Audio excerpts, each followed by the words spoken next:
What's going on, everybody? My name is John. You already know what it's going to be. It's going down in a few more seconds. Relentlessly Real Podcast. Let's go.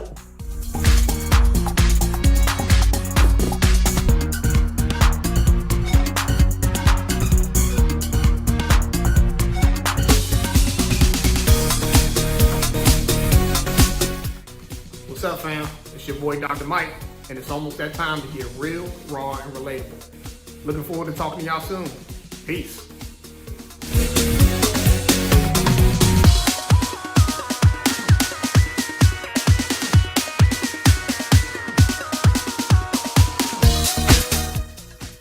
What's up, everybody? It's your boy, Terrence. Welcome back to another season of Relentlessly Real Podcast. So excited to have you all back. We got a lot of great stuff. Check us out.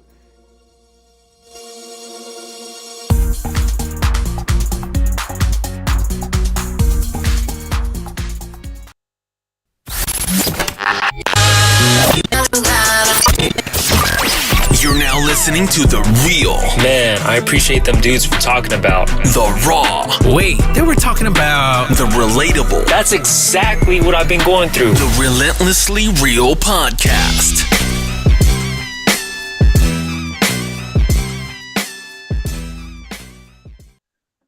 What's going on, world? What's going on, world? What We up, are what up, what here up? again. Hey, welcome back, everybody. We're back again. Let me put the chat on there so we can see everybody. Welcome back to another amazing, ridiculous episode of the Relentlessly Real Podcast, where we discuss real, raw, and relatable topics.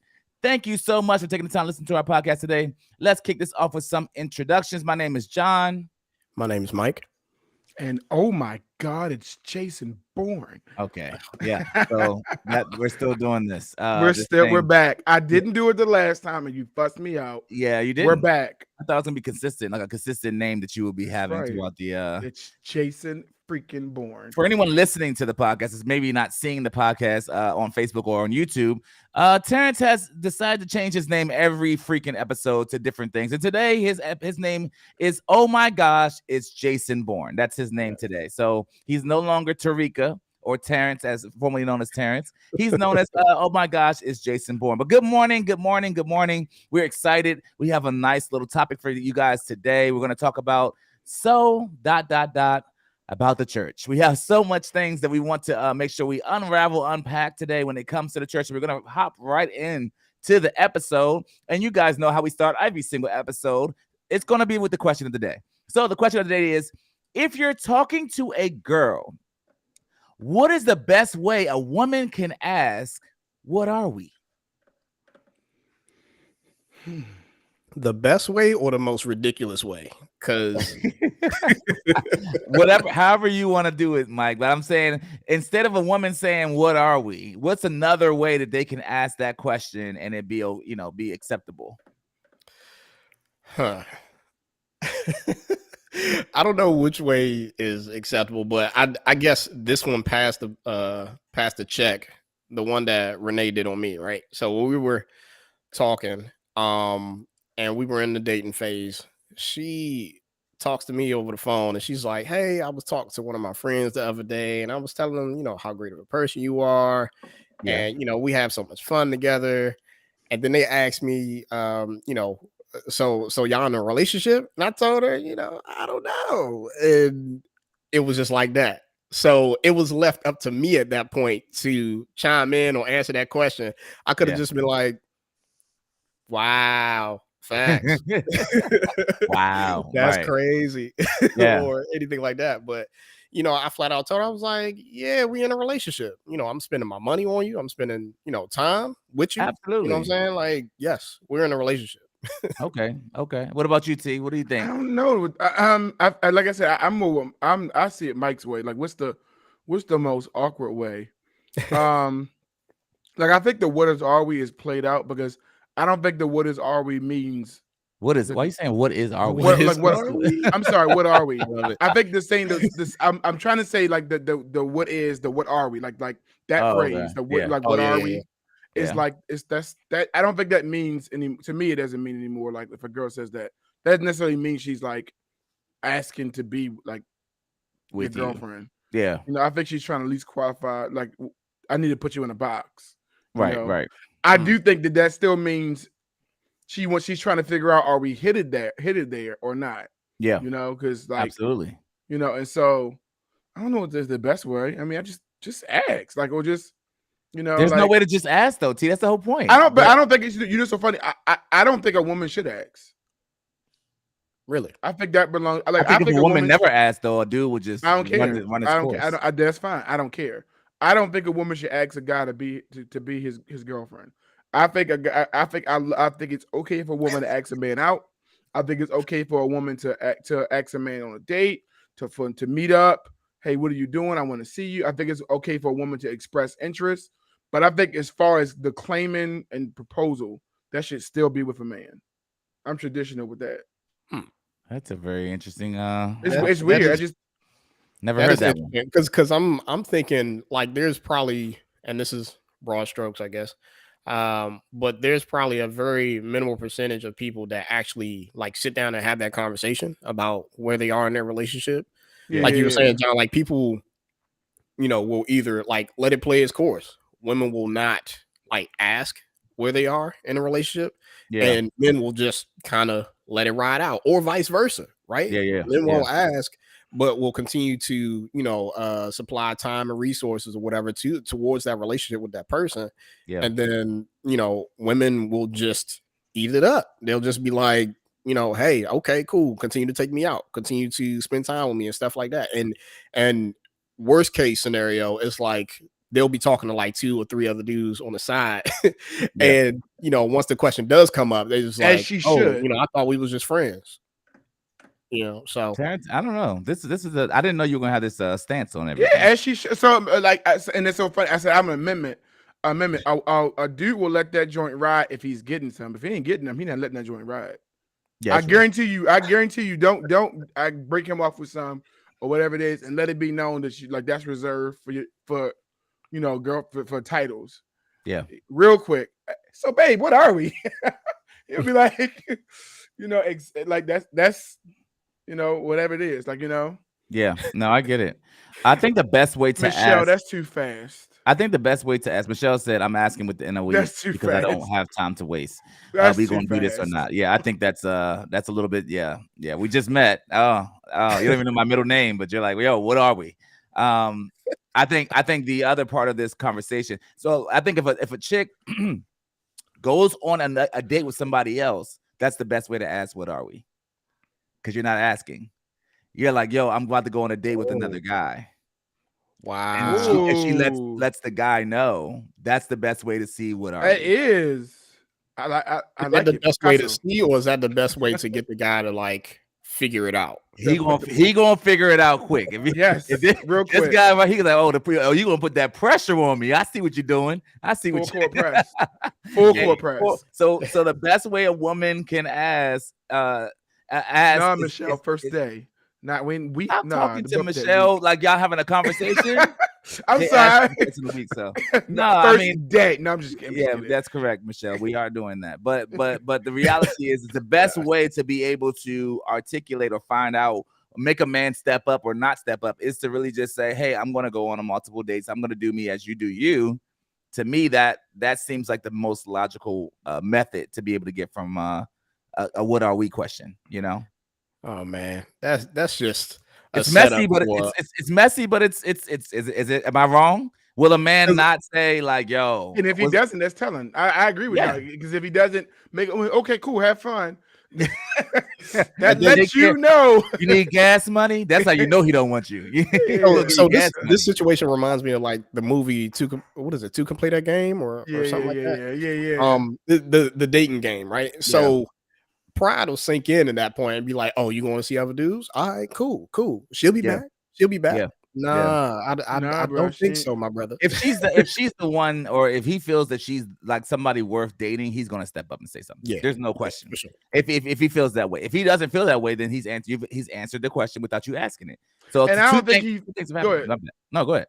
No, I also don't think I don't think he'll feel that way in a week though. Like not being funny, but like there's no way in the world like he's gonna like.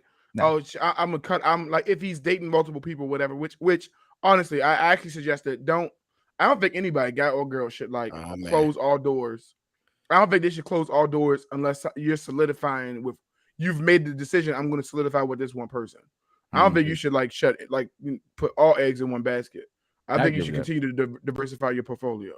I agree with that. I agree with that because you don't never know how that's going to end. Yeah. I actually have another question of the day. It was actually a little bit more difficult. The second one I want to ask you is this. What is one thing that would make you leave your wife outside of her cheating on you?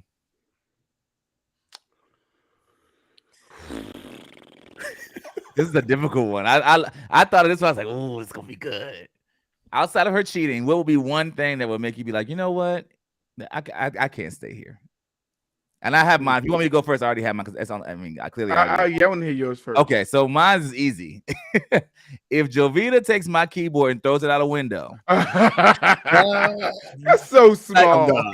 No, and see, to you that would be like, yo, that's so small. To me, I'm like, oh, so you don't even want to deal with me no more. I can see now you don't care nothing about me. If she be in emotional rage. If she does an emotional rage and her emotional rage leads to like throwing things of mine that are of huge significance, we got a big problem. What if she throws how long you been playing? How long you been I don't care about Jocelyn, but he throw my keyboard.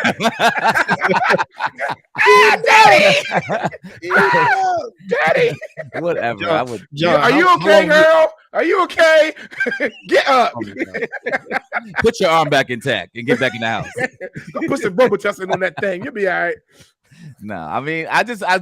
What do y'all think? Because that was something. I mean, I don't know if I would leave her, but I would definitely be like, man, listen, that you pushed a button that has gotten me to the core of who I am as a person. So I didn't know it was one thing outside of cheating that y'all would say, you know what, I'm gonna hang it up. I think if she gets mad enough that she gets family members to threaten my life, I gotta go. That's a good one. Because at that point, I know my level of anger, and my anger can like pretty much.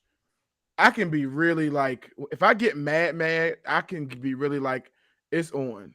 Yeah. And I'm not going to be able to turn that joint down. So at that level, I know it's not about me. I'm walking away for your benefit. Like legit, like I have to go. You know, so Terrence, what side is this? This is like I never seen this side of you that you're talking about. Yeah, I have an anger problem a little bit. It's been reserved. It's toned it down. In all honesty, I've never seen Terrence mad. You've seen me mad, John. I have never seen you mad. No, I haven't. Oh, I've never been around you in fear for my life of what you're gonna do to that person or me. God, I'm talking to God right now. I'm not talking to you. Okay, you have really delivered and you have moved mountains. Because if my mom hears you say that, she'd be like, do you know my son? I've never seen you mad. I've never seen you mad. I'm from Baltimore. That's really. I know good. where you're from. Now let me be clear. Listen, my students have seen it, and it's so funny. Like I've had to. Like my boss had to sit me down and be like, yo, like you can't do that. You gotta chill. Like you're gonna get locked up. I'm good. Yes. Yeah. What about you, Mike? Mine is around the lines of like what Terrence was saying as far as like threatening my life. So if I randomly wake up in the middle of the night and you overtop me with like a knife in my throat or something, I gotta go. Don't worry, Mike. You're about to go. So yeah, clearly, right. You're done. I have to go before I get taken out. So yeah, I mean, I think fear of life is probably a big reason. So threatening of life, you know. Yeah, and I guess to tackle onto that, like absence of like logical thinking. And hear me out when I say this. So like, if you've taken it to a point where I know my wife and she's methodical about things too. She thinks things through. And if you gotten to a point where, again, I wake up in the middle of the night and you got a knife to my throat type thing, like you have put out the option out of your mind of like, hey, I can go to jail for this. Hey, you could be killing somebody's son, somebody's, father, your kids, whenever that time comes, that sort of thing. This is like, yo, you took all logic out of it. All right. Yeah. I might be alive right now, but I don't know. That might be a lines of like, I gotta go. I get it. Yeah. Those are two questions I just really wanted to ask you guys today. Those were really good, John. Yeah, I don't know what those were really good. Just sitting around like, man, what would we do? Because I knew if I said what would be a reason you leave your wife, everybody's gonna say cheating. No, that's like an easy low hanging fruit. But I was like, I don't know what else. So, moving on. So every week, Terrence either does his next flick and chill, or he does The Earth is Ghetto. This week, I believe he has The Earth is Ghetto. So Terrence, hit it with The Earth is Ghetto. So I don't know about you all. As John is loading these videos up, I turned 40, and so I'm at the age where I'm no longer holding my urination. Legitimately, What? I remember that joke that somebody said to Steve Harvey. I think it might be Steve Harvey Hughley. Is that men go through stages where they piss, they tinkle, they pee, and then when they get a certain age, it's piss. I'm at the pissing age. Like legitimately, I don't tinkle, I don't pee, I piss. Hilarious. And so therefore, when I have to piss, I need to use the bathroom right then and there. Right now. So all of a sudden, lately, I've been seeing these videos of these people who have waited. I just don't know, like, how do you get to this point?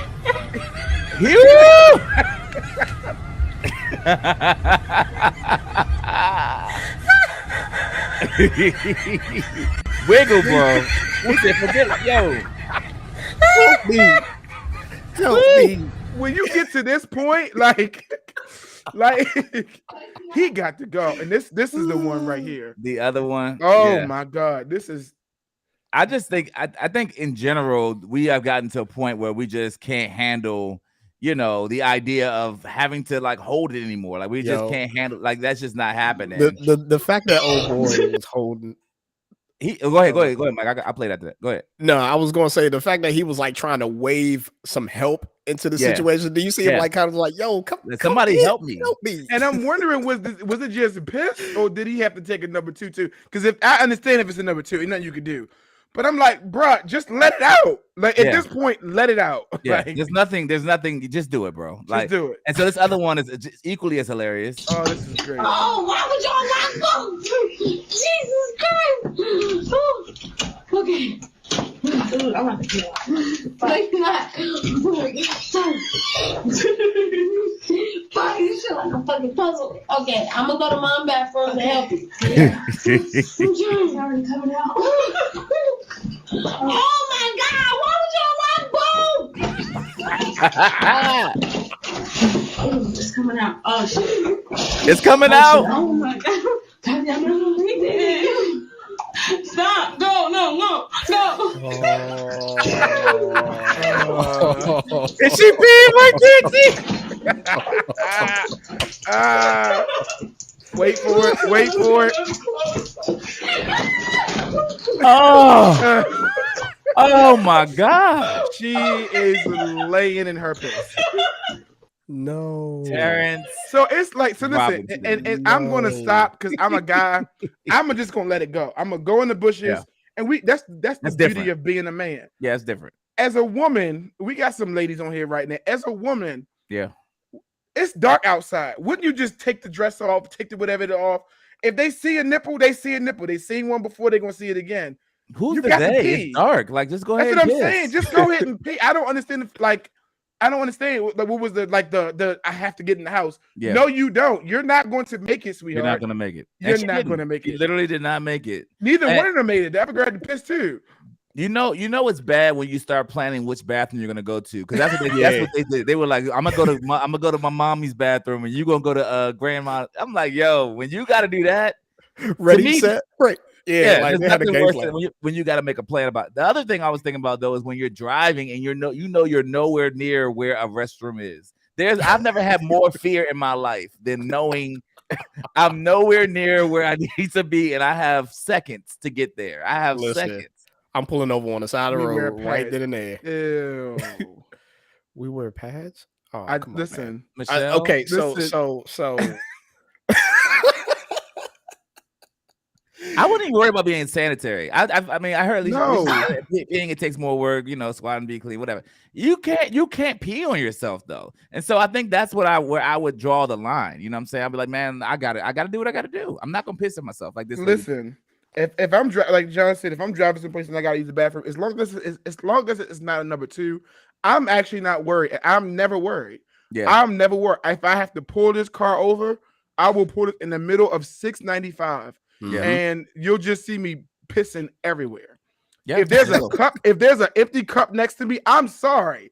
I'm not going to piss on myself. Like, I'm just letting y'all know in man world, I don't care what y'all want to hear. I'm not peeing on Have myself. you pissed into a bottle before? I have pissed into a Pepsi bottle. Don't know how I did it. Don't know how I made it. Missed most but- of that bottle. I can tell you that right now. Listen, I got the entire was bottle everywhere. Listen, no, I got the entire bottle. The entire bottle. Aim. Pew, pew, aim. Let me tell you something. Let me tell you something. Don't you ever make that noise. Don't you ever make that noise you just made just now. As a grown man with a job, he said, "Pew pew." Listen, but let me tell you something, T. That ain't nothing worse than knowing you lose all your dignity for yourself, your self-respect. You can't look yourself in the mirror knowing you just peed into like an apple juice container. You know what I'm saying? You're like, man, what's going on here? What are we doing? Where's my life now? what am I doing with my life right now? Listen, that's the lifeline. That's ringing the lifeline right there. Like it's like phoning a friend. Like yo, what am I doing? Pour over, empty out whatever left was in the cup. Listen, I got. Let me tell you something. A small tear comes down my tear duct, bro. I'm just sitting here like I'm not the man I thought I was. Apple juice container. That's so good, yo. That's ridiculous. Anyway, if you guys have known, there's one quick trending topic I wanted to hop into. Then we can hop into the main topic. I've been watching the whole Kanye and the Kim Kardashian thing. I don't know if you guys been seeing that.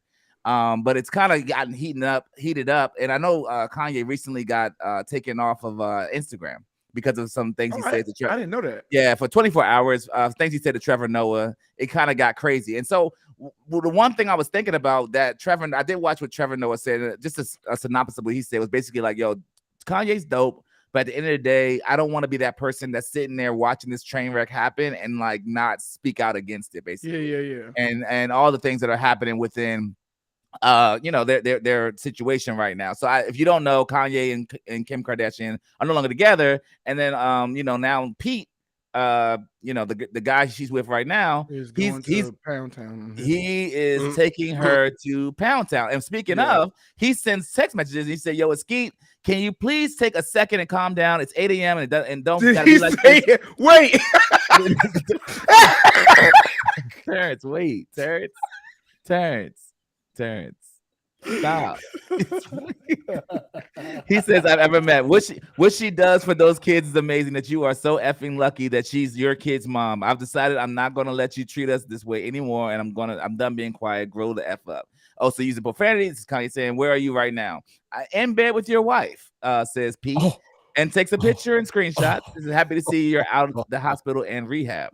That's and then cool. Same here. It wonders what those places do when you go get help. You should try it.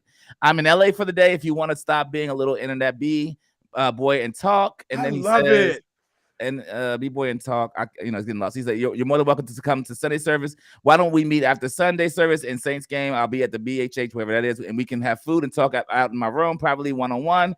What are you going to do? I mean, what are you doing to your family is dangerous, or what you are doing to your family is dangerous and going to scar them for life.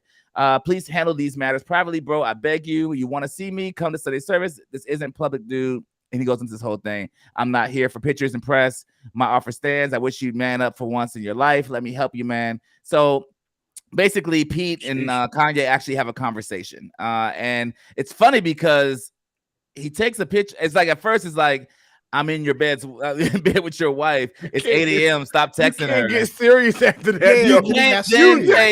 You can't then say, hey, bro, you really do need help. And I want to be there to help you. And I want to meet up with you and talk. Like, there's no world. No. There's no world. Well, we're talking with that. Yeah. You think he called himself Skeet. It's over. Yeah. There's nothing else. How is that not the funniest thing on the planet? Hey, yo, it's Skeet. Yeah. I'm in bed with your wife. It's hard to watch. And I just wanted to briefly bring that up because I was like, man, I've been watching it and I'm like, there's a point that Trevor Noah and a lot of these other people have, D.L. Hughley and all of them have, where it's like, man, women in that position of that stature, and they're still having to deal with a man that I think, like, I agree with some people that said, like, if Kanye wasn't Kanye, we would not allow this past to happen.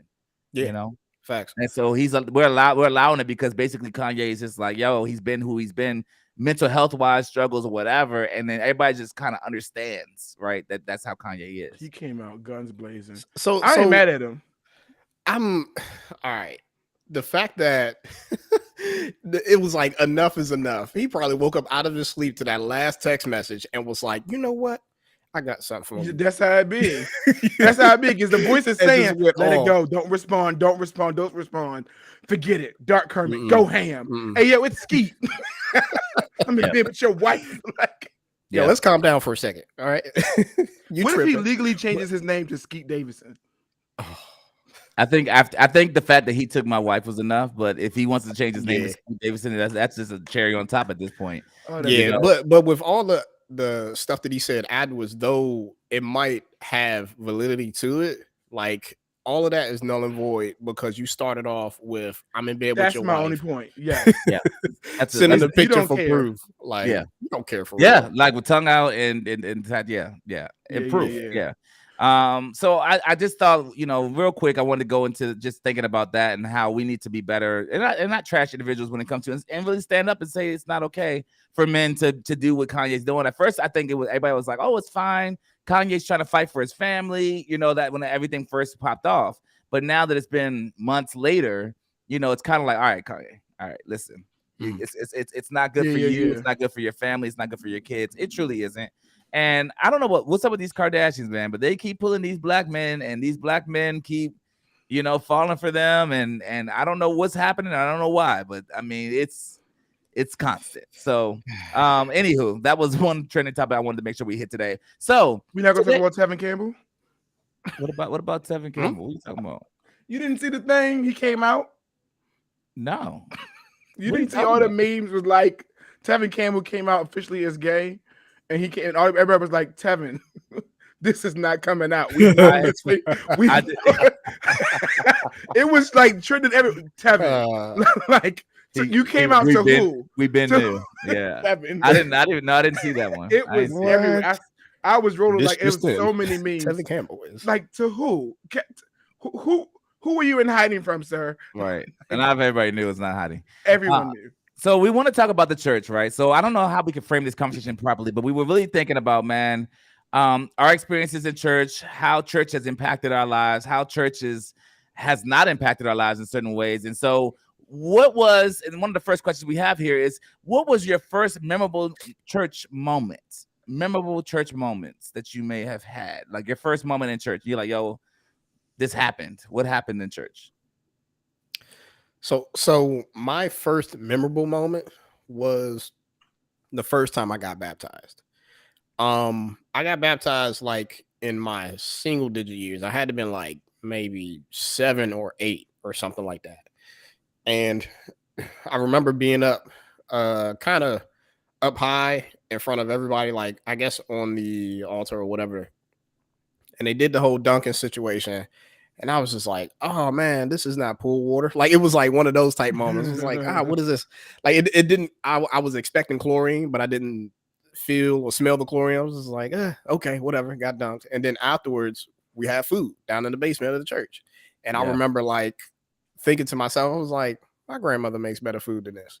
Like I remember these thoughts happening, and those are the first memorable moments that I have like with the church in general. When I was 7 or 8 years old. What about you, T? So I actually don't want to share a first memorable. I remember having a great memory that I had. It was really because it was really a moment of judgment because I grew up in like a black church, falling out, falling out. Some people speaking in tongues. Somebody's got to be there to translate the whole nine, like etc. Praise and worship, praise and worship offering, the same routine. And so I got a chance to go to Europe when I was 17. It was actually a great experience. My school choir, which was really good, we got flown to Europe, and we had to perform in different churches. And so it's like about 60 or 70 of us. And I remember we performed like Moses Hogan, like a lot of like spirituals and great music, like right in his church. Yeah. And then after we got performing, the church had their regular service. And this, as a black person, this was my first experience in a Catholic church. And I just remember saying, what in the hell They don't is clap, right? this. At Catholic churches. They don't talk. Do they They clap don't. though? They After didn't clap. So you gotta remember, yeah. it's not only is it a Catholic church, it's a Catholic church in Rome. So we're like almost down the street from the Vatican. Okay. And so they're like, hallelujah, like that whole thing. And I'm just like, can we go? I'm like, this is what? That's like, what is this? What did they And I'm sing? like, I What don't is- have John. No, I made do what you just did. Do what you love. I don't know. I just like I don't know what they were singing. Oh my god! And I remember I was just like, this Please is don't cancel us. Please don't cancel us. this Go can't- ahead. Go ahead, Terry. It was horrible. It was like I was just like, this is boring. This is stupid. And then I remember I had a phrase like, these people don't know God because I know God, right? And that's like I remember coming back home, and somewhere within the next couple of months, a voice was just basically saying like, you and your Baptist church does not have the what's the word I'm looking for? Does not have the monopoly on God.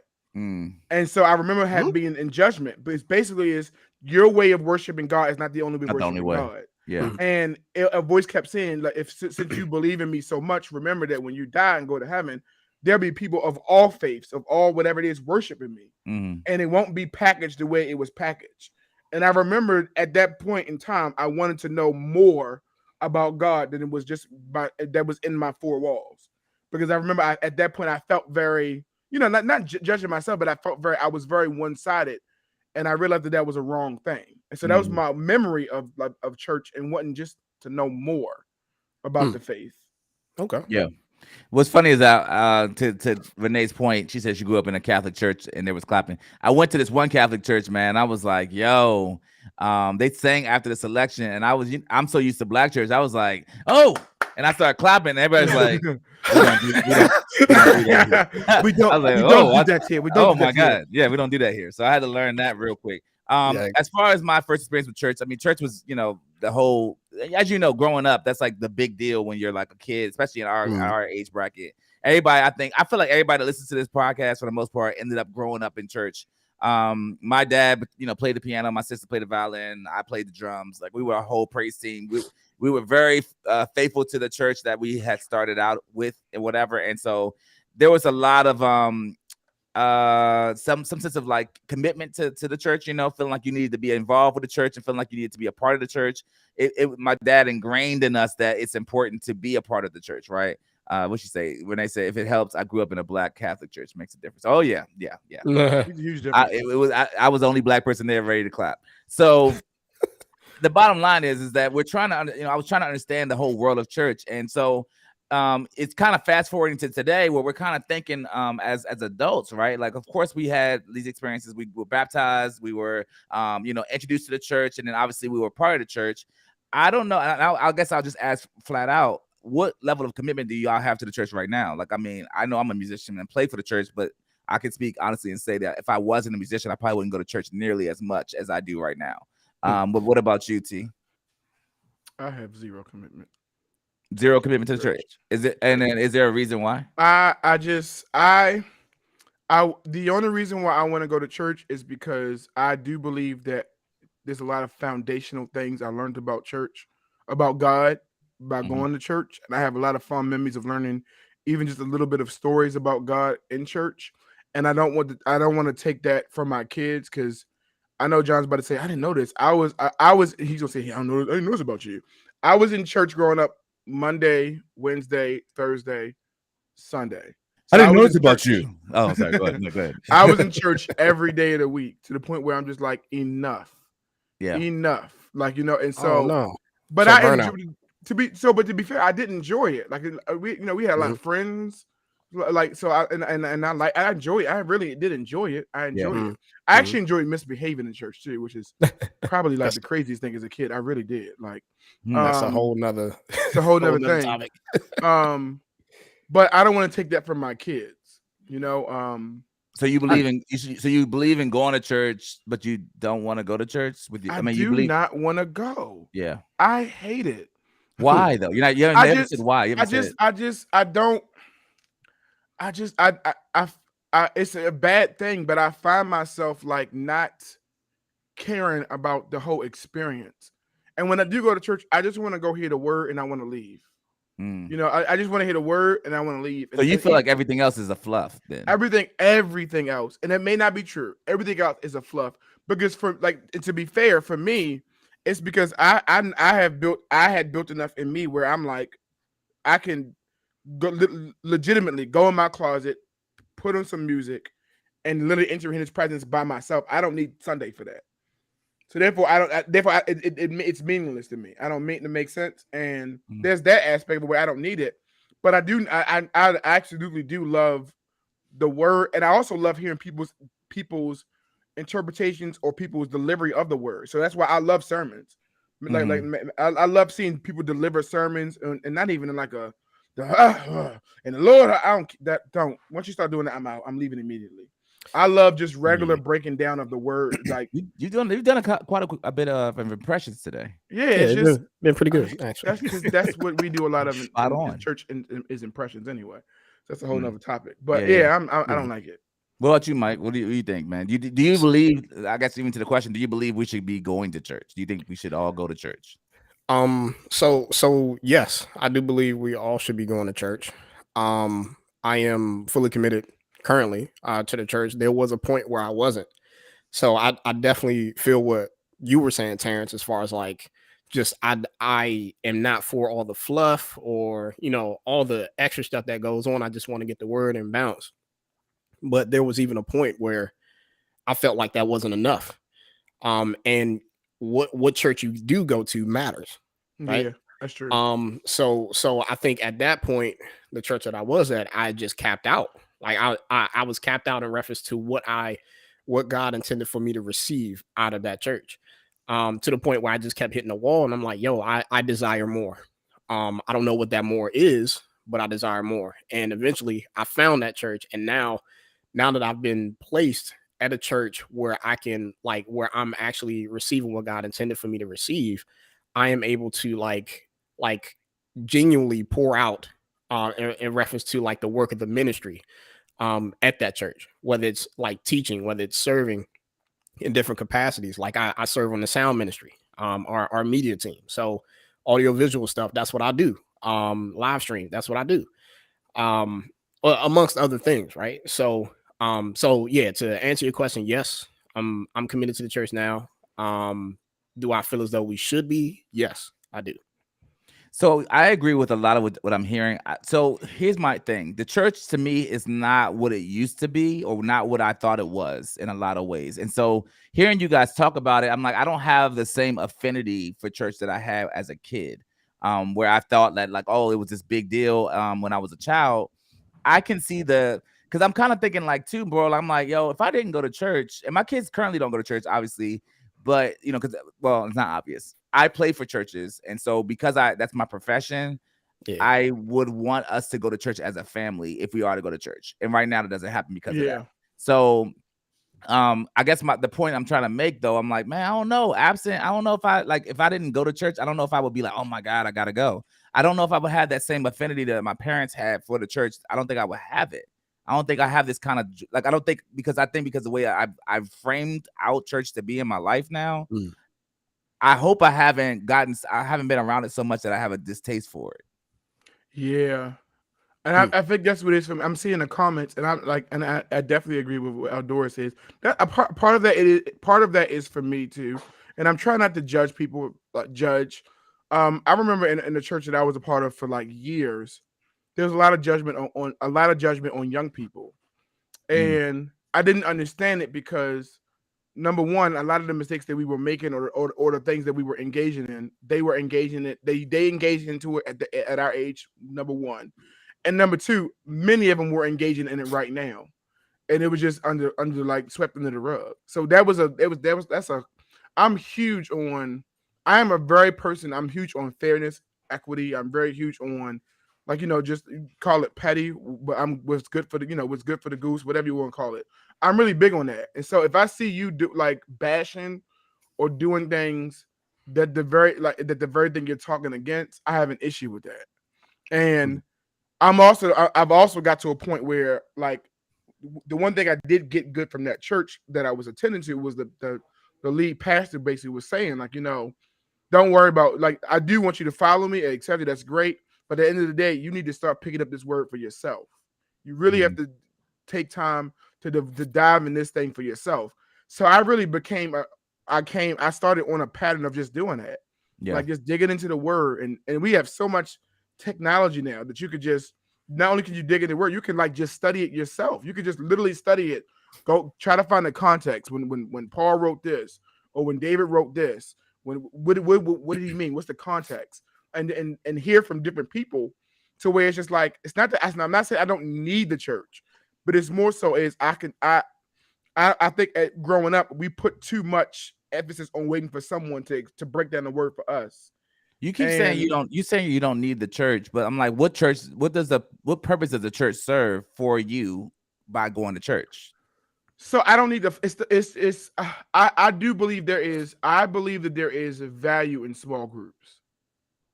That's not church. That's not church. That's my point. It's not church. Well, no. I agree. Let's kind of break down what church is, though, right? Because Alicia had pointed out like her being committed to the church, as in like the body. Like, so there are two different sides to like the church, right? Yeah. The church, as in like our local like commitments to like our communities, the actual like physical place that we go to, the physical people, but also spiritually in reference to like the body of Christ. Yeah. So for what I'm hearing is like, Terrence, you're opposed to like, or you're not physically going somewhere, but it sounds like you're still there in reference to like the spiritual part of like the church, the actual I believe body it's of Christ. important to be fed. You need. Yeah. I believe it's very. I think it's important to be fed. And that's why the question is framed as, do you believe we should go to church? Yeah. Not To like the building? So I'm speaking. That question is saying to the building. What is the importance of going to the building church, right? Not to be the church, not to confuse anyone, because the language of it is we as Christians, as believers, we all say we are the church. Yes. I'm not saying that. I'm not speaking to that. I'm speaking to you getting in your car and getting and up on driving Sunday over the or Saturday, First Baptist of whoever, or whatever the name of the church is, and you sit in the pew or you sit on the chairs and you sit. What intrinsic value is that there for us as 30-somethings and 40? Are you a 30-something and you're a babe and you're a new believer and you're a baby? See, I'm saying us. I'm not saying we can't speak for everybody. We can't speak. Oh for us. So if I go, I'm really going for family. For me personally, I'm good. Oh, what do you when you say family? Even what are you? What I'm are you just saying? I'm just going so that for me, I just, and it could be wrong. I'm not saying this is right or wrong. I'm just saying that's how I experienced coming to know God. And my biggest fear, and we could. I'm not saying I'm not.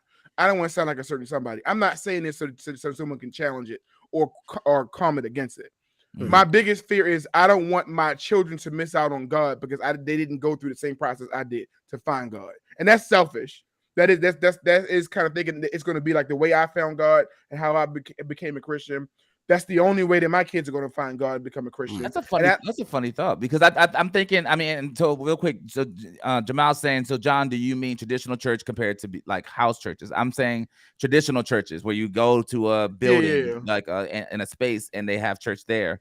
But to your point, T, I actually, it's interesting. I actually think the effectiveness of the church or Christianity, let's just put church to the side and say Christianity, is what's modeled in the home more than what's modeled at the church. So I agree. Think that the impact of that would be going to stay home, not going to church. So I agree, but so let me mirror it like this. I'm pretty sure my ability to teach my child foundational skills to read and write is great, right? Is not great, is decent, or whatever. I do believe that if someone has the pedagogy and has gone through like the studying of how children learn or whatever it is, it can and prepare lessons on teaching my child how to read and write. Like my daughter, in a matter of 6 months, my daughter is reading 4 books to me. My daughter could not read 6 months ago. Literally could not read 6 months ago, and she's reading books in a matter of 6 months. Okay, and so I could not do that. Make sense? And so that's like, it's almost similar to, is there a value of sending my child to school? Like, if I had all the money in the world, would I send my child to school? I would still send my child to school because I feel like that group could give them the foundational things that I don't think I can do. And so I love the idea of foundational skills. Yeah, I can teach lessons, and yeah, I can break things down and explain what this means, and I can interpret Bible for my son, whatever it is. but I don't have the time to do that. Like someone who's like a good solid church could do that for my child. And so I do Gotcha. find value just in that aspect for my children. If So that makes so sense. no, that makes sense. And I'm glad you mentioned that because as to like the purpose like in like going somewhere or going to the church, right? I'm trying to stick to that narrative. Like going to a church, being able to commune with other people at a different location or whatever, right? um there are like the church was designed to have like as the body we're designed to have different gifts and everything like that. What you're going to learn at home is subject to your own knowledge retention and how you interpret things and how you teach that to your family. But there are other like giftings that people have in order for them to probably like communicate what God has intended for that person to receive. So like going to see other people, going to like commune with other people so they can be able to receive God in different aspects or different in different ways of life. Whether like for instance what you were saying about you like people that are skilled in a specific area of teaching, you might not be able to teach your children in that aspect, but they are, right? They have that gifting, they have that talent to be able to do that. So with that in mind, I think that's the whole purpose of like the importance of going to somewhere. Now in a sense of like a physical building, a like going to a physical place to do that, I don't know. We're in 2022. I was Like about to say, in everything this is day, virtual. You know what I'm in saying? this day and age, that's not even needed. And so, Yeah. what the interesting part of what was said or stated by you and Terrence, is that this idea that we need to go so we can be able to get this understanding that this person has, right? Mm. And whoever this person is that studied and knows the Bible. But I've spent more time since going to church unlearning things from church so I could actually learn the proper things from church. 100%. I have spent more of my life, way more of my life, trying to figure out what the truth of Christianity and the gospel is than I've spent trying to like say sit under someone and have been poured into properly.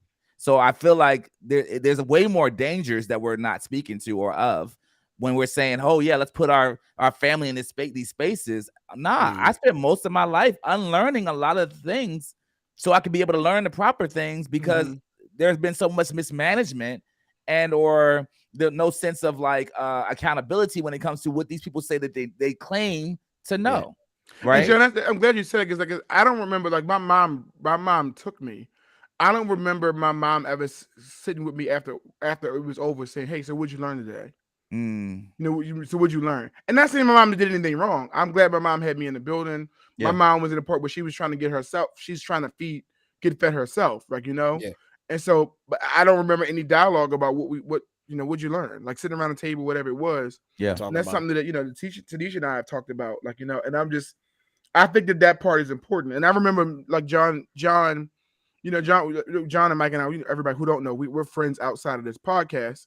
And so one of the things that like when I was going through this huge thing where I was adamant years ago, I'm never going to church again. I don't care, whatever it was. And I was worried because I just don't want to go. And I'm just like, in that case, I'm like, are my kids going to be lost? I don't want my kids to be lost. And and one of the things is like as Tanisha and as Alicia and Jan was saying, like the fellowship of believers, right? So one thing John was like, but wait a minute, like God, and so you set the standard for your household.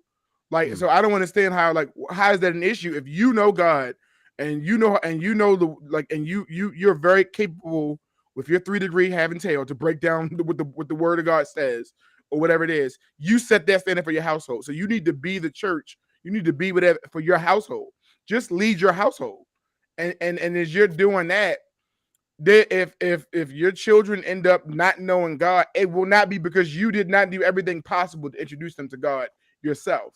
And so that's one of the things that I started working on. I remember I was actually like developing sermons. I was actually literally teaching until I found a church home. Yeah, I remember you. I was talking about teaching, that. like I was actually teaching. I still have it, Bible study, like to the point where I'm just like, yo, I kind of want to pursue ministry now. Like I'm thinking about going to school. Like this is legit. I was legit be like, yo, come on, T. I was legit like this is because it's Pass the tea. I like it. It's all pedagogy. Pastor T. Pastor T. I wish. All right. It's all no, pedagogy. It's don't like all like learning how to It's all about how can I take the word of God and develop a lesson. And I'm a teacher, and I think I'm a great teacher. And so it's literally the same exact thing. Is how do you teach people about God? And so I don't know. Like John, I'm with you on that one. Like and I'm more so with Alicia's point too. Mhm. I think the issue is it does not have to be Sunday. I Yeah. feel like it needs to be we should be gathering ourselves around believers and talking about God through shared experiences. Because when you really think about it, like in my mindset, the ultimate goal was to know Christ and to know Christ. Like he's the bar. He's the bar.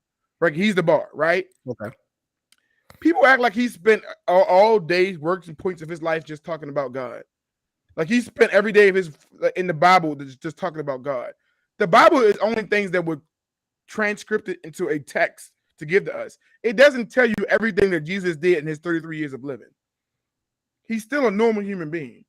He still had conversations. Mhm. So it's like so imagine just like if you can time machine, green infinity stone, just going back and sitting to Jesus talking with they out fishing with his friends, right? Mhm. And then all of a sudden, as they out fishing, this like pop. This is so funny. We're fishing because this is what like you see how we do this, and then this is how God wants us to be. And next thing you know, a conversation just starts that's about God.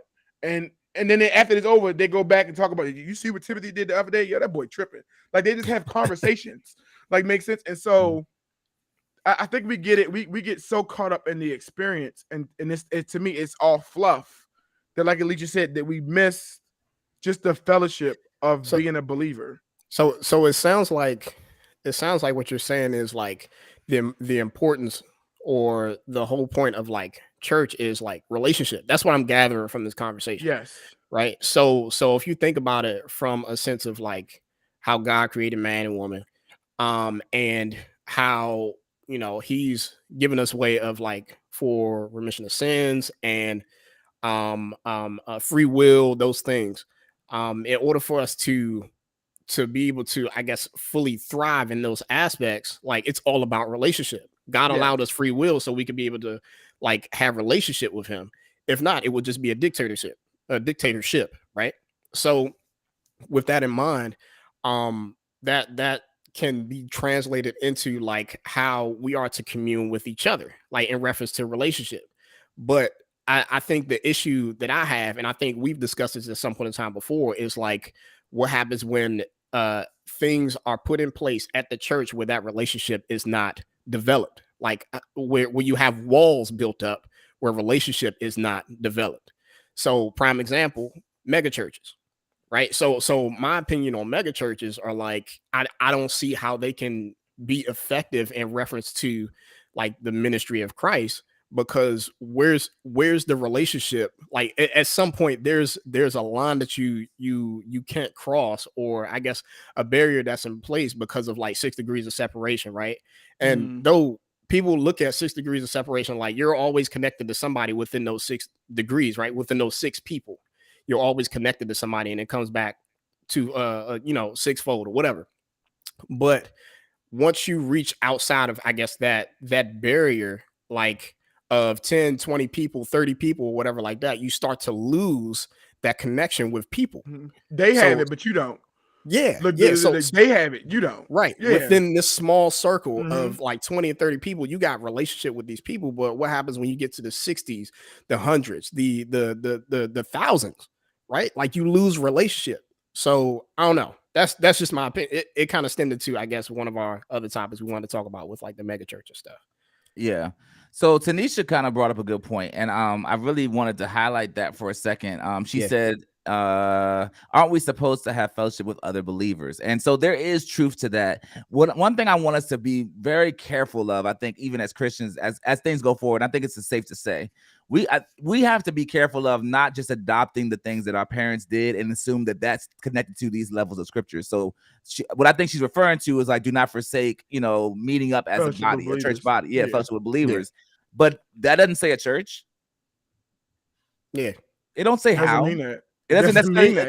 It doesn't necessarily mean what we, and I'm not trying to come for even her comment. I'm saying a lot of what I've been trying to say in this whole time of life is like, yo, think about what we're thinking, and what we're saying is this is truth. What is truth for us as far as the scriptures are concerned? Because I think a lot of times we just be like, oh, that's what that means, and we just assume it means, oh, we must be hanging out with the church and go to the church activities and do that. I'm not saying you shouldn't be around believers, to reinforce your value systems as a believer. I'm saying, is that church, and also, is church doing that? Like, we don't even question. Is it really doing the thing that we are saying it's setting out to do? We're saying this is what church. That's what I was asking Terrence. I was like, does it do what you set out to make it do? You're saying I'm gonna take my family there because it's supposed to enrich my family and it's gonna teach them these things. Well, does it? Is it? That's the question. Because I'm like, I know it's supposed to do those things. I know it's where you're supposed to go. But if you're supposed to go there and it doesn't happen, who questions that? As a leader or a husband or the head of your house or whatever, who questions that and says, man, I don't know? And it's so funny you said that, John, because I mean, I don't know people who are consistent and not consistent. That's a wrong word. If you are one of the many DMV people who've kind of like been a part of like just the Christian faith and young Christendom and urban Christian, then you might know who Lecrae is, right? And so I'm walking. So my son is he's growing up like in this crazy, like right in front of me. He's 8, he'll be 9. So he's developing his own identity, right? He don't need us anymore. And that's a scary thing, because it's just like, I remember you needing everything from me. You don't need me right now. You need me to provide food, provide clothes. Outside of that, you can do your own thing. He's perfectly fine, right? Can't wait. So I'm listening. He playing his game, and he's like, Alexa, play this song. I hope she don't talk, because it's Alexa right here.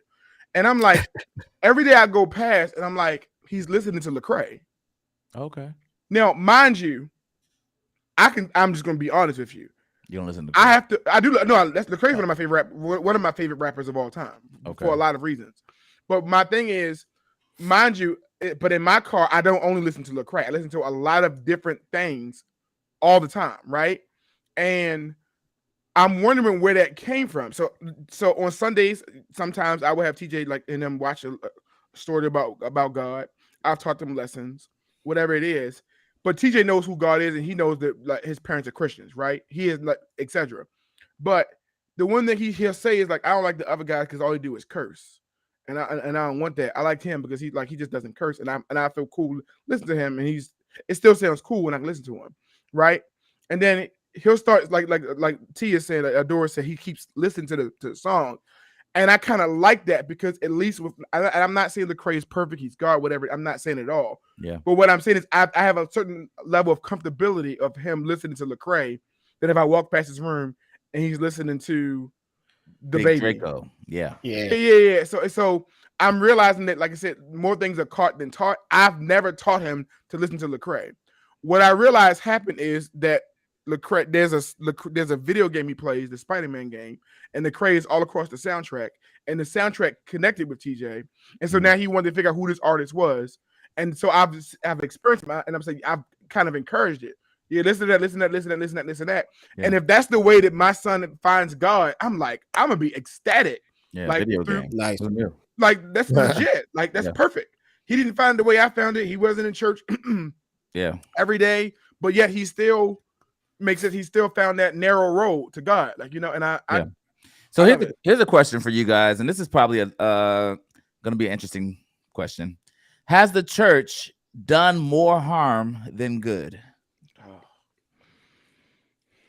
You mean the building? Okay, guys, for the rest of the show, I'm talking about the church, okay? Every time I talk about the church, I'm talking about the building, okay? I'm talking about people. Has the church, from which not just only your personal experiences, but people quick, yes, it has been more harmful. Has the church done more harm than good? Yes. I say yes. You say yes, and you got to obviously say why. I think we are further away from the character of Christ because of the church. And why do you say it's the church's fault? Because the church spends so much time on the sacraments of Christ and not enough time on understanding the character and building the relationship that Jesus built. I love it. I and that's love the that answer. focus. Yeah. And that's the focus. And Mm. so in that case, we are in fact doing more harm. We Mm. care more, and then also the other thing right now is the church is just a big business.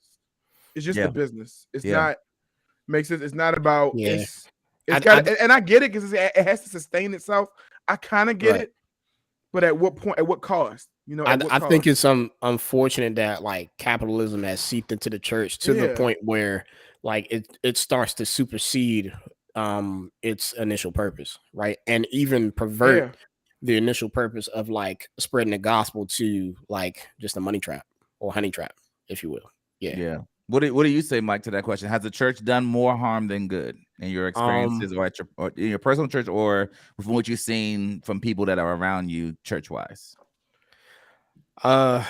So I do believe it has done harm, but I also do believe it has done good. So to So you're not going to answer the question. no, I don't Has think it it's done done more more harm than harm. good? You can say no. Okay, you can say Nah, no. I don't think it's done more harm. I Okay. think, and the reason why I preface it like that is because we're in this larger battle, right, between like good and evil constantly, and you have some churches that allow, I guess, for lack of better terms, like that evil to seep in and like push a different narrative Mm, versus some churches that are sticking to like God's intentions and what the church was intended for. mhm, So it's that scale is constantly going to go up and down. And it's even talked about within like the word of God itself, talk about like the book of Revelation. All these visions and stuff. And I think it was, who was it? Paul or whoever got sentenced to the island of Patmos. And he started to see all these different visions, and that's how you got the book of Revelation. And in there it talks about the seven churches of the Asia Minor. And the reason why there were seven churches is like symbolizing like seven, the number of completion. So they talk about the complete body of Christ, right? And with each church, they had something going on, whether it was like idolatry, whether it was um, um, ritualistic things, or like religion versus relationship, that sort of thing. mhm, So this is something that is constantly going to be a scale that's teetered from good to evil, like bad or good, worse versus like better. And it's in my opinion, it's going to continue to get worse, but there's also a chance for it to get better. So mm. yeah. I what's interesting about that is I was thinking as you were talking too, and I was listening, but I was thinking as you were talking as well, and I was Mm, thinking like, man, it's like to me it might be likened to, you know, how before social media was social media, we didn't really know how many bad things happened and how often they Mm-hmm. happened, Mm-hmm. and I feel like church has mm, kind of become like that for me, a parallel where it's like now that I'm older, I have a heightened awareness of how many bad things happen and how many things are not mm, dealt with or not touched or not talked about. And it's like mhm, mhm. it's more, I just see it more now because I'm an adult and because I get to see it more in ministry, and because I work heavily in ministry. Yeah. And not just where I play or whatever, I'm talking about just anywhere. I'm in a lot of different churches and seen a lot of different things and seen a lot of mismanagement of those things, right? And so I'm saying that to say, I think we have a heightened awareness of it. I also think I really do believe that like God knew all these things were going to happen, and it's not like caught off guard the way we are. You know what I'm saying? Where we're like, oh man, this is church really be trash like all the time, right? But I think the God like knew, but at the same time, it doesn't change the fact that I think people are scared to see the Bible and speak the Bible. I Mm. think in those churches. So a lot of times I'll look at the Bible and I'll look at the church and I'll look back at the Bible and look at the church and I'm like, there's no congruency Yeah. here. Yeah. Yeah. Yeah. I don't I see that here, you know. I like your analogy, and I have another analogy Okay. because You gonna it's chop mine? no, you're now it won't trump yours, Give but I you want one people back. it won't trump yours because it's what is. I thought about this the other day when we were first planning this topic, right? Like I'm like, it's funny. Mike works in the church, or he's like, you're a deacon, right, Mike? So Mike, Hmm. am I right? Mike's in Yeah. church. John, you play for churches, right? So Mhm. it's like, and we're all Christians. So we're in the midst of, in some capacity, having to navigate the building of the church in some capacity, right? Yeah. Mhm. And I'm not saying Mike is there because Mike said it, but at the same time, realizing, yeah, this is some trash. I'm just trying. This is similar to me in my profession Mhm. because I'm like, public schools has done more harm than good. Hmm. It really has. It's what it was intended to be. Is just government babysitting industry. That's literally all it is. Oh man. And I believe in it. I think there is some good there. Mhm. Like, I mean, and when it's done right, it is done spectacular. Mhm. It is done great. But the larger the system becomes, the worse it is. Mhm. And sometimes being part of a large public school system is detrimental for true change and Mm. for true development. So to the point where the smaller the school system, the more impact you can have on shaping a child. And that's how I feel about the same way about churches. That's Like it good. just feels like the Well, smaller the good. system, It's better than mine. it's just I don't know. Like I believe in it, Yeah. and I'm a school leader, and I believe in it. Yeah. But I also believe that whenever I get some stuff passed down from higher ups or from like district offices, I'm like, yeah, this is some trash. I really don't want to do this. I don't want to lose my job. And sometimes sometimes Sounds like I you know do right now. I hope they don't follow the podcast. I'm just, but because I'll be sure to cut this out. because what I don't think they would because they know I'm here for kids and they want somebody who's here for kids. And then I'm here for kids, and I know my kids. I know my circle, and this whatever you created will work for somebody, but this does not work for my building. This does not work for my classrooms. Yeah. This does not work for my kids. Yeah. So therefore, we're not going to do that. We're going to go trash that. That's why I know I'm not going to move up to be a principal because I won't last long. Because I'm saying, yeah, that's great, that's cute. We're not going to do that. But thank you though. Thanks for spending the time to pass that down. We're not going to do that. And they're going to be like, why didn't you enact this policy? Because it's some trash. Yeah. That's why. We're not doing it. Makes sense. So one of the you actually kind of walked right into the next question, and Alicia made a great comment as well. I want to acknowledge that, but we have to end soon. But the question I have here is biblically, should there be mega churches? Biblically, no, it's ghetto. The earth is 1 out of 10, 1-star rating. I really wonder this. Rating. I've never seen a mega church within the Bible. Yeah, yeah, I haven't. And I'm sitting you see me sitting here thinking, I'm like, all right, devil's advocate. Come on, devil. To be fair. Yeah, let's not do that. Hold on. All pun intended. Talk about all this church and stuff, and now you're gonna say devil's advocate. Jesus. Yeah, all pun intended. To be fair, mega churches exist largely because of access, in my opinion, to right now technology, access to transportation, access to highways, access to locations. And I think the Industrial Revolution kind of changed a lot of that, kind of made it possible for mega churches. But I think that's the side effect for why, that's a whole nother story. I think that's the impact of having so many things available of that access. So I don't think we would find mega churches in the Bible, but also I don't think that would change that. I still think it doesn't change the point of, even if we could, I feel like Jesus would say, yeah, that's a no. We're gonna shut this thing down. Right? Like I feel like he still would be like, it's a no. It's a no.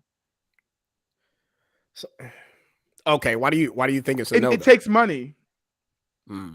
It takes money, and which means the more you focus on growing the mega ministry, the more I need money. And that means now the pursuit is how can I get more money? And there's already so many negative connotations associated with the church. The clear one is it's a money Ponzi scheme, right? It is. And we literally feed that narrative with mega churches. John, I'm gonna say something real ignorant. Bruh, I stopped giving money to church 7-8 years ago. I don't give So you don't tithe? I was about to say that. I don't give it out. If I tithe, it's not to a church. I will give my money to homeless people. I will give my money to this, whatever it is. I stopped giving my money specifically to a church. I wanted my money to go to people who needed it and people who, even with biblically, historically, talking about the way how God used to use churches to take care of the needy. They took the money and they would take care of people inside the ministry. So I'm giving you my money, and that money never used to bless anybody inside the ministry. nobody besides you. You're Bentley. Make this make sense to me. So with that in mind, I enjoy when churches have like, I guess, financial meetings, if that makes sense. Like, like you know how you have like the church announcements and stuff like Transparency. that. Yeah, level The of transparency. I yes. enjoy when the transparency is there. Right. Not in the sense of like I gotta be. I really don't want to know where all the books are. Like some people are not like financially conscious, and honestly, do we really need to know all that information just to be able to give, right? To give ourselves peace of mind, because ultimately, like our job is to be able to like be cheerful givers, right? And to give according to like, you know, cheerfully, whatever. As we do that, I find for example, I find myself like sometimes at the light and you got a homeless person and you know, a side of me wants to give, but I'm like, what are you going to use that money for? You going to use that money for, you know, drugs? Or you going to use that money for, you know, actually like get a meal or whatever like that? And I start going through this back and forth about why I should like give him the money or her the money. And then next thing I know, the light turns green and then I'm off. Right? Like that moment has passed. But I think in those moments, it's not always up to me to understand the, you know, what's going to happen afterwards. It's up to us to be able to plant that seed and let God do the rest. Now, if that person decides to do whatever they do with that money, that's on them. God has blessed you in a way where you've already like you've done your part in reference to like heart posture towards the giving, if that makes sense. So to kind of circle back around what I was talking about with like churches and level of transparency and stuff, like I enjoy that, but at the same time, there's a level of like transparency that I really don't need because my heart is postured in a way of like, hey, if you decide to do some malicious stuff with this money, that's on you and you're gonna reap what you sow. But I've done my part and my stuff gonna be blessed. Yeah. A lot of the ladies on here are saying there should be accountability, checks and balances. I'm seeing a lot of that, and you know, the nonprofit should be showing their finances. And I couldn't agree more. I feel like for something that you know you're giving towards, right, this effort to give. And so one instance comes to mind as we're having this conversation. I actually went to Zion Church. This is years ago now. They had some big event at Zion Church, and I went. And they basically gave a bunch of money to like people that had like rent issues, they had credit issues, they couldn't afford to get a car. And then they did all these things. They gave the money away, took care of people's rents, mortgages, whatever, for people that were unable to do so. And then afterward did an not offertory appeal, but like it was like, yo, if y'all want to give, this will be give towards, basically like showing that this is the energy in which we work. When I tell you I was more compelled to give that day than I've ever been 100%. Compelled to give in any church before in my lifetime, like literally in my lifetime. And so the issue is, as Alicia was saying, churches aren't giving towards the Christian effort. Again, also, if you follow me on the Narrow Road podcast, you will know tithing's not even biblical. It's not. It is biblical, but it's not Christian. No. They did it in the Old Testament, and it was what they. I'm not going to go into all the ins and outs. You want to know more about it? Follow my podcast. But the reality is, we as believers do not need to tithe. We should give, but we don't need to tithe, right? But at the same time, on the other side, what the churches need to say, this is where your money's going. This is what we're going to. These are the efforts we're going towards. We're going to make sure this person is taken care of financially. We're not going out to get all the latest technology for whatever reason. We're going there to make sure our community knows why we are here. We're here for you. We're here to be a resource to you. We're here to show love to you. We're here to show you how to be a believer. And that's the correct effort. If we're doing anything short of that, we are not the church. And I can't remember the text. Like I remember it being an Old Testament. So at that point, they weren't Christians. But they were still, worshiping God, whatever. And they used to use the money to take care of the people in the community, like the poor, widows, whatever it was. Like orphans, orphans. Like everything went towards somebody else. Yeah, it was not used to pay salary. So I even often went in my mindset is if I'm part of a church or whatever, I get the business side, but should I have another job instead of banking it all on the church? Because because at that point I'm supplementing. Yeah. At this point, I do need the money because I got to pay my bills. So now you got to give more. It's like I can't fault the person because I quit my other job to run this church, and I need to pay. So I was making $70,000, so I at least got to make that and more. Oh, we got to increase the offering. Now I'm supplementing, but I'm like, should you? Mm. Like, if this is if your passion, and I'm not judging anybody who does that. Like, let me be very clear. I'm not judging, but my mindset is, if my passion is not to pursue this as a means of capitalist to as an Like income, capitalist gain. Yeah. it's capital gain, then I'm literally here to change lives. And so therefore I'm doing it. I'm not doing it for offering. I'm not legit. And I'm not saying pastors should not receive offering.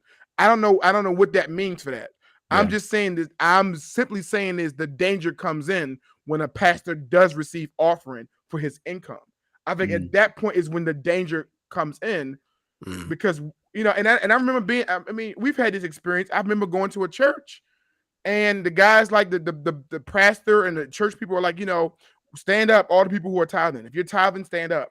We're gonna do a prayer for you. So we're gonna bless God, bless the tithers. Okay, now that we got those out of the way, all the other lackluster people, all the other basic givers, you stand up. And we want God to bless you too. We want him to bless you, but you got to be different than the tithers, because those are people who are giving. We're gonna go ahead and bless y'all too real quick. And I remember looking at this like immensely, like, yo, this feels wrong. Yeah. This feels No. You're saying it incorrectly. It's wrong. It's unholy. It don't just feel. Well, I mean, I can't tell you how many. As I said, I'm a musician, so I can't tell you how many services I've been in where they say, here's the $100 line, here's the $50 line, here's the $20 line. And if you get that $100 line, man, oh my God, he's going to take care of you. As if at the $50 line, you ain't gonna get, all right, well, you might get taken care of, but $20 line, oh God, I don't even know. We do these things in church and created these things that are just false. And so this goes back to the earlier conversation we were talking about. Do we take our kids to church in which most of their life will be spent unlearning Christian principles? Sheesh. These are Christian principles that become cemented value systems that you say, oh, this is what I'm supposed to do as a believer. And so one of the questions we asked when we had our podcast meeting on Wednesday was like, is the church even framing out Christianity properly to say, come be this? Because a lot of issues that I have with these social media sensationalizing churches is that they make it seem like church is cool, Christianity's fun. Oh man, yeah, I got my cool kicks on and this, that, and the third, and we all are so fly, and we all do this thing. We have our guitar, and it's all that. Man, it's not fun to die for Jesus. People were getting crucified, man. Like, people were getting stoned biblically. And so, and a lot of those churches would thin out if you start going in and start shooting based off of people being Christians, right? Yeah. Let's talk about like what's happening over in like third world countries and like stuff that's happening overseas. Like over here in the United States, like Christianity, cool. We have the right to be able to, to religious beliefs. But if you go overseas, you don't always have that. No. And there are people that are being like slain and like and committed for crimes and stuff like that for believing in a specific thing. So that's like that story, and I think it was a true story of that guy. I think it took place in some place in the Middle East, and the guy, he walked into a secret meeting of Christians. Like he was of course of Arabic descent, right, of Arabic culture, and he walked in and he was just like, he walked in, he was just like, he's like, I'm waiting. I want, if you're a Christian in here, I need you. I want anybody who's not a Christian to leave, because everyone who's here, I'm about to blow up, who's a believer. So if you're not a Christian, I'm giving you a chance to leave this room right now, right? Oh, and he was dead serious. He had the dynamite, everything attached to him. Like, he was dead serious. So people got up, like some people got up and they left. Right, he's like, I'm out. They're like panicking, and then all of a sudden, it was like 7 to 8 people remain. And so the guy says, "Anybody else?" And he's like, "No, we cool." So the guy sat down, took his Bible out. He said, "I'm glad to hear that. Now that they're gone, I want to fellowship with the people who really believe God and really love God no matter what." And so he said, "So I'm ready to have Bible study." And it was just like, I mean, so and to be fair, I'm not even saying I'm at the point where I would be like, Terrence be in the parking lot. We already know you're in your car. Listen, so, because and soon as you see him walk through the door, there's a whole discussion about, and I would love to have that discussion. I would love to have that mindset behind it before, because I have a whole different of mindset of why I would make that decision. Yeah. but at the same time, I love the story. Like Yeah. it was just like, you know, it was just kind of course. dope. I think the That- reality of what we're talking about. I'm sorry, Mike. Did you have some? Go ahead. Yeah, ahead, the hit it. reality of that situation is like, would you compare that to what Mike Todd ended up doing with the like smack and spit on somebody's face? No, Mike Todd's an idiot. Okay, so but the views hold of on. Terrence Robinson do not reflect the views of Blitz Real Podcast, Hey, and what we I will said. separate those out. I'm like, what are you doing right now? Do you want us canceled tomorrow? What is happening? All He's right. not an idiot. He's not He's an not an idiot. idiot. I just He's don't. not an idiot. That wasn't a good display of. It was using the not. stick to try to I do- apologize, Mike Todd. And I he, apologize. thank you, Terrence, and he apologized as well. Okay, for doing it. But I think the thing about Mike Todd that is dangerous is framing Christianity as if it's a broad road. And I think that's what I have an issue with Mike Todd. I don't think he frames Christianity in the correct way so that people know exactly what they're attaching themselves to. When you frame it incorrectly, you're like, oh yeah, I'll do that. You say, oh, look cool and go to a cool church and we all do cool things. And we're all like, of course, I'm like, who would not want to do Christianity that way? And it seems like it's the move. So to be clear, I called him an idiot. Mhm. John said he doesn't even frame Christianity in the right way. So one of those is even worse. Like, mine was not better. I'm not gonna lie to you. Mine was not better. I might have to edit that out. you might have to. But I think that go ahead, Mike. I'm sorry. Yeah, so to that vein, right? You're saying that he doesn't frame it correctly, and like the way he frames it is like it's making Christianity inviting, right? Yeah. I mean, is that really a problem though? Mike, I was about to be there with you. I kind of understand that. Like I see. Huge problem. So here's the thing, because I want to cut Mike off because I'm like, it's funny because I don't want people to say I'm talking both sides. I kind of understand. It has to catch fire to people. It has to be. How can I say it? You think there You has have to be to something that market draws them to in? people. You Huh. got to draw them in somehow, right? Yeah. And Yeah. and sometimes even in that drawing in, So you know what I'm gonna say, right? I know you're about to say. I just feel like What is Mike Todd not saying? Yes, I see that side of it too. Okay. What is he not gonna say? Right. And these are the things that you got to do as a leader, right?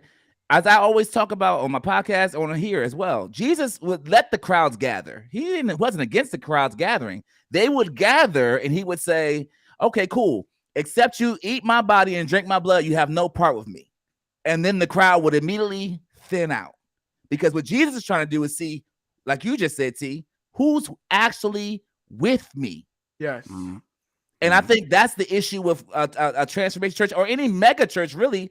No one teases out who is really for real. I'm not talking about who's for real wants to wave their hand. That don't cost you nothing. I'm talking about who will literally die for this. And I've used a scripture before where it talks about except you hate your mother, your brother, your sister, cousin, auntie, cousin, whatever, and even your own life, you are not fit to be my own disciple. That's what Jesus says, right? Mm-hmm. And you're sitting there like, wait, what? I'm supposed to hate my wife, hate my daughter, hate my kids? Yeah, that's the cost. And so that's framing Christianity correctly. That's framing it out to say this is what a Christian is and this is what a Christian isn't, because there's standards to this, and then the road is in fact narrow. Yeah. So that's how you can't see mega churches in that paradigm. How do you have a mega church in a paradigm where you're saying, hey man, come to Jesus, where you can't talk about your rewards, you can't talk about how you have all this money and be flashy, and you can't talk about how you gave people shoes online or whatever and go on social media. You can't do all these things. You can't do a lot of things as a Christian, as a believer, because you're constrained by the gospel to do the things of Christianity. That's what you are called to do. That's not a life where you say, man, I can't wait to check it out. And also, oh yeah, except you hate your kids, then you're not fit to be my disciple. Oh yeah, also, are you willing to die for me? If you're not willing to die for me, then you're not my disciple either. Who here gets in that line? Nobody gets in that line and says, sign me up for that. Stop it. Yeah. It reminds me of the same thing. I was having this conversation with Tanisha because I think she was watching. We was watching one of them Married at First Sight, whatever it's called, one of them shows. And I was just telling her, I was just like, she's like, you think this is all made up? You think it's all scripted? I said, yes. Like, it's all scripted. And she's like, you don't think? I said, yes, it is. I said, you know why? I said, because the drama and the craziness is what's marketable. Somebody having a healthy relationship, that's not going to sell. Like a couple getting into an argument and coming together and talking about it and not getting into an argument is not going to sell. It's not going to be marketable. And so as when I'm trying to sell any product, I gotta put out there what is going to get the most people to view it and get the most people to accept it. And then once they end, then maybe I can try to do some more than that.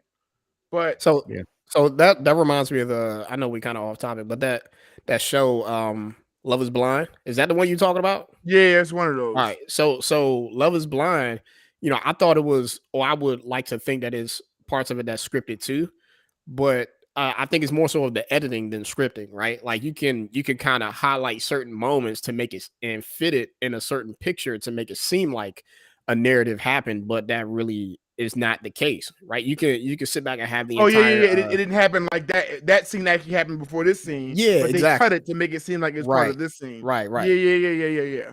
So I get what you're saying as far as like the scripting, but they're having a whole nother conversation on this it's chat. The same conversation. I mean, it's the same. What happens is it's out of context. So it's the same conversation because a lot of times even with scripture, we get things out of context. Yeah. Right? And when we get it out of context, you miss the whole purpose of what God was trying to say in this context, right? Like it's just like, for example, we talk about it, this is probably last thing, then we got to wrap it up.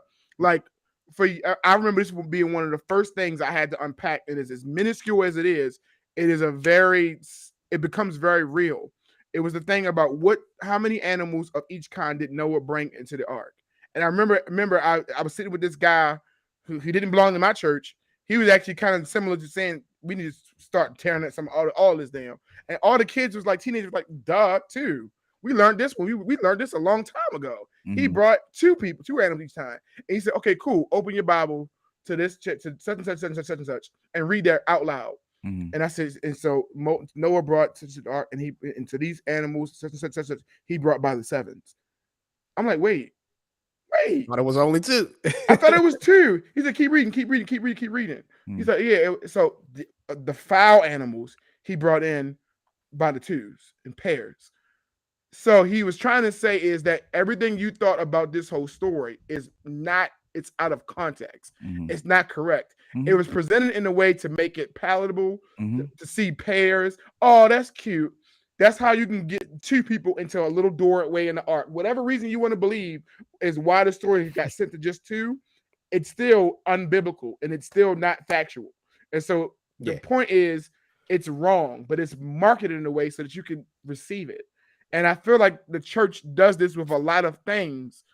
And I know John talks about this on their Roll podcast.